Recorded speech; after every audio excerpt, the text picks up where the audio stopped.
The Sarasota man convicted of killing two British tourists in 2011 is appealing his sentence. The conviction would likely stand, but his hope is the sentence would be reduced.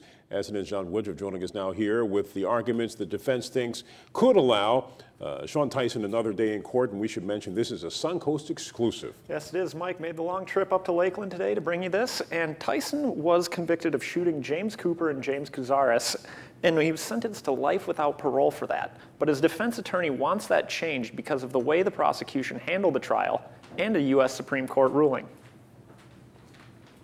Shawn Tyson is sitting in a jail cell, awaiting the results of his appeal hearing. Attorney Terrence Kehoe argues during his trial, the prosecution misled the jury and used improper evidence. The attempt here is to somehow tar Mr. Tyson as a one-man crime wave in Sarasota over the last 4 or 5 years. In 2012, Tyson was convicted of killing James Cooper and James Couzaris.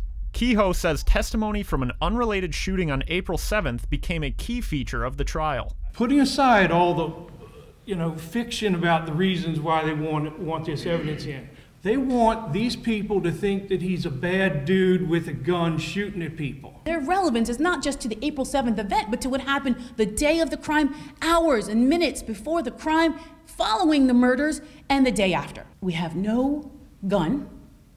We have no witnesses who actually saw the gun in Mr. Tyson's hand.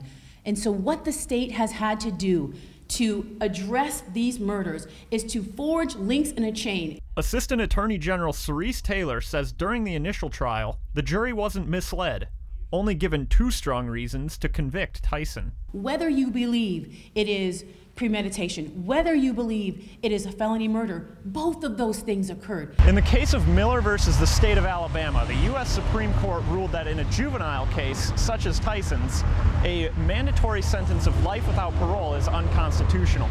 So a resentencing is likely, and the defense wants to see this go one step further. We would ask you to not only vacate his sentence, because that's clearly illegal, but we would ask you to vacate his convictions and remand this case back for a new trial.